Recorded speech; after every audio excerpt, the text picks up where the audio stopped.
Mark. Chapter 10. He arose from there and came into the borders of Judea and beyond the Jordan. Multitudes came together to him again. As he usually did, he was again teaching them.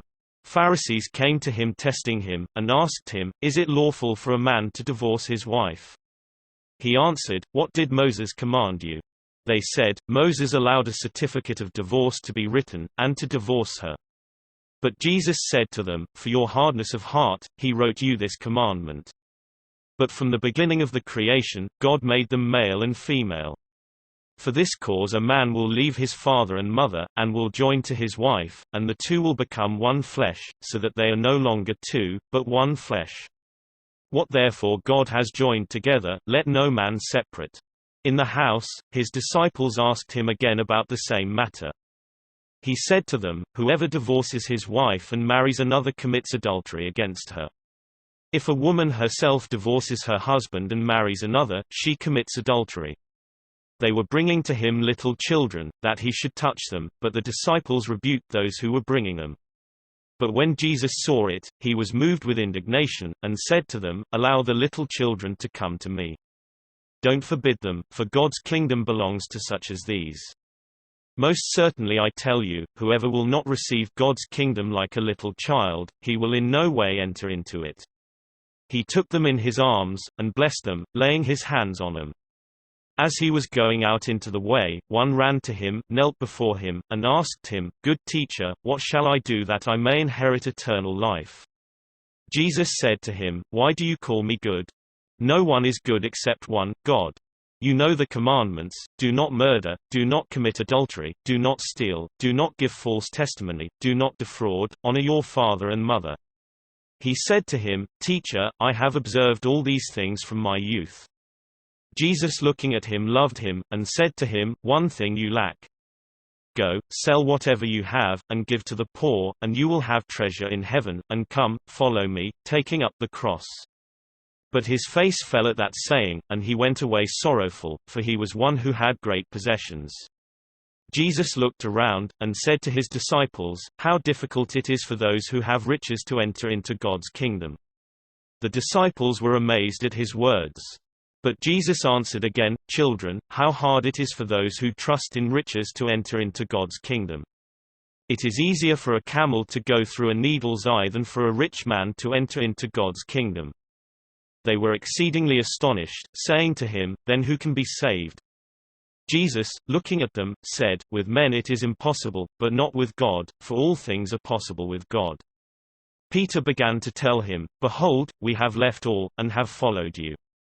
Jesus said, "Most certainly I tell you, there is no one who has left house, or brothers, or sisters, or father, or mother, or wife, or children, or land, for my sake, and for the sake of the good news, but he will receive 100 times more now in this time, houses, brothers, sisters, mothers, children, and land, with persecutions, and in the age to come eternal life.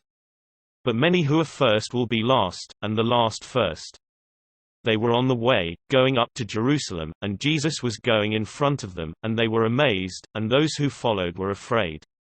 He again took the 12, and began to tell them the things that were going to happen to him. "Behold, we are going up to Jerusalem. The Son of Man will be delivered to the chief priests and the scribes. They will condemn him to death, and will deliver him to the Gentiles. They will mock him, spit on him, scourge him, and kill him. On the third day he will rise again." James and John, the sons of Zebedee, came near to him, saying, "Teacher, we want you to do for us whatever we will ask." He said to them, "What do you want me to do for you?"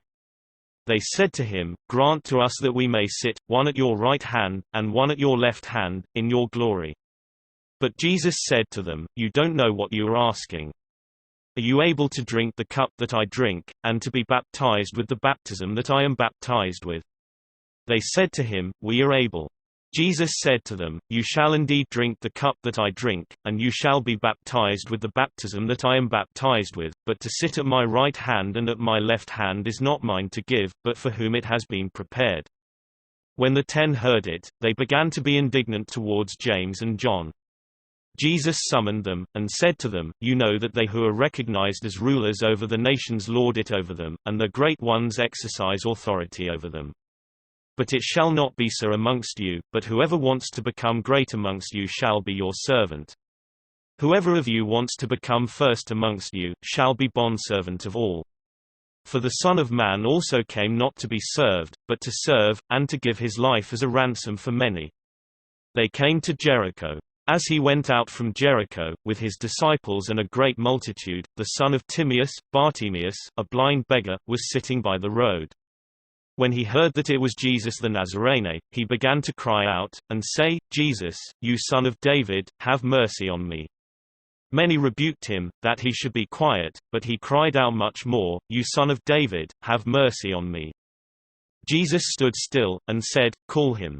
They called the blind man, saying to him, Cheer up. Get up. He is calling you. He, casting away his cloak, sprang up, and came to Jesus. Jesus asked him, What do you want me to do for you? The blind man said to him, Rabboni, that I may see again. Jesus said to him, Go your way. Your faith has made you well. Immediately he received his sight, and followed Jesus on the way.